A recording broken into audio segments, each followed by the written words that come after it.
See, what you do is you put a little bit of a treat right there inside his ball, and he tries to get it out. Otherwise, he takes no interest in that ball whatsoever, unfortunately.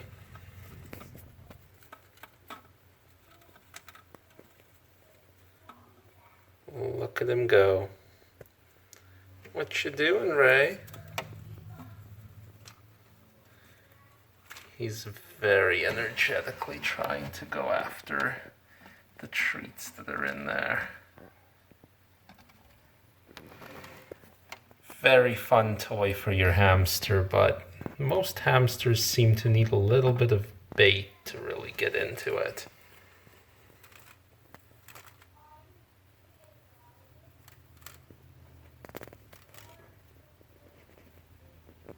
Oh, he got it. He got one out somehow. Found a little jagged piece sticking out through the hole. Good job, Ray. I'm pretty proud of you. Not gonna lie. I hid another one inside that house. Oh, he got it. Hey everybody, welcome to Lex's Lounge. How you all doing? Hope you enjoyed that footage of my hamster being super cute. Ray the hamster is still doing very, very well. I'm getting my kid to take care of him a little bit more, teach him a bit more responsibility. But today we have ourselves a combination of different topics. The very first thing I wanted to talk about was Bitcoin.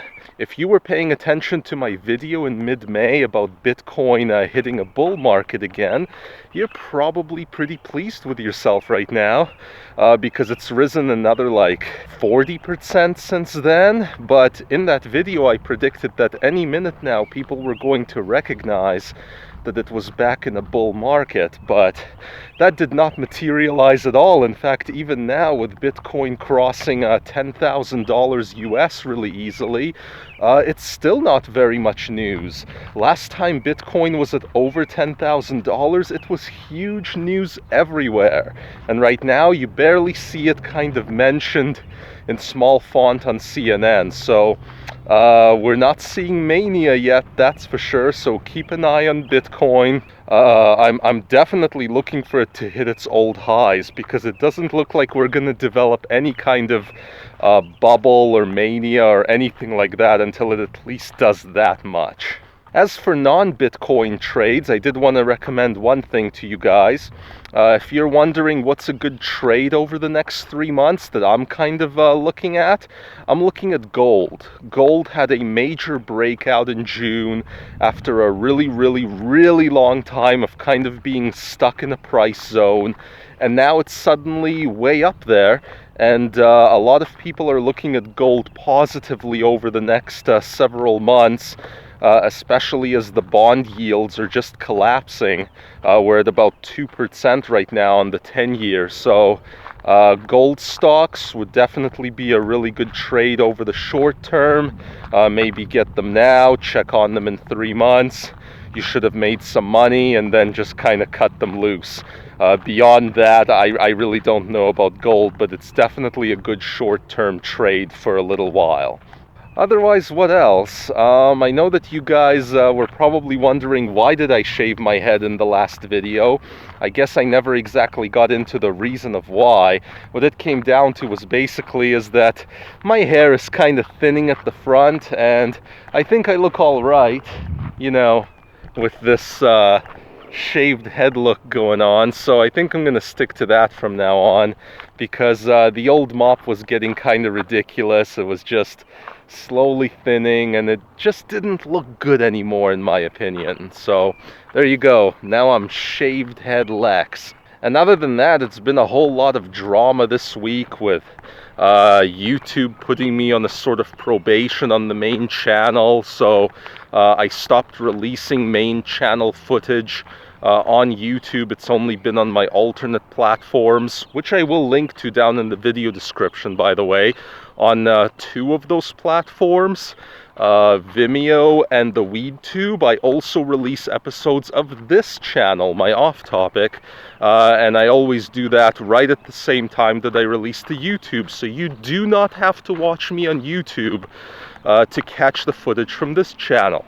But yeah, I know that this is going to cost me a whole lot of views and subscribers and whatnot.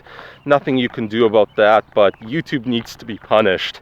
And the only way it's going to be punished is if the rest of us, largely meaning creators, are willing to take a little bit of punishment in the form of going off platform and potentially losing a bunch of views and stuff. The other thing I kind of wanted to mention today, aside from Bitcoin and stocks and whatnot, is Pokemon Go. A lot of you guys on the off-topic channel here have added me on Pokemon Go as a friend. Thank you for that, and thank you for any gifts you've sent my way. I try to send gifts back, but the problem is I have so many people added. But it's been an exciting week for me on Pokemon Go. I have finally hit level 40 this week after playing the game for almost 3 years, pretty much since release. I don't play it like crazy, but I play it very consistently. By the way, I'm not gonna do like a 3-year review for the game, but I do want to say that if you haven't checked out Pokemon Go in a while and you only played it in sort of the beginning when it first came out, I highly recommend it because it is now a complete game.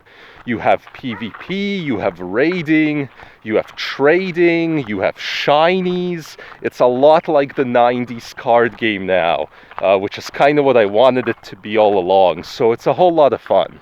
Personally, I can't even bring myself to play any other video game anymore because no matter what the video game is, I'm always saying to myself, well, if I were playing Pokemon Go, at least I'd be walking around and getting some exercise, and other games just don't give you that exercise. There are a few other AR type games now, like a Walking Dead variant of Pokemon Go, but I'm just more into the Pokemon, I think. Man, this field has gotten wild lately. What do you guys think? I like it. It's looking good. So on that note, those are the kind of quick rapid fire topics I wanted to talk about today. If you enjoyed yourself, subscribe, hit that like button, and we'll see you all next time.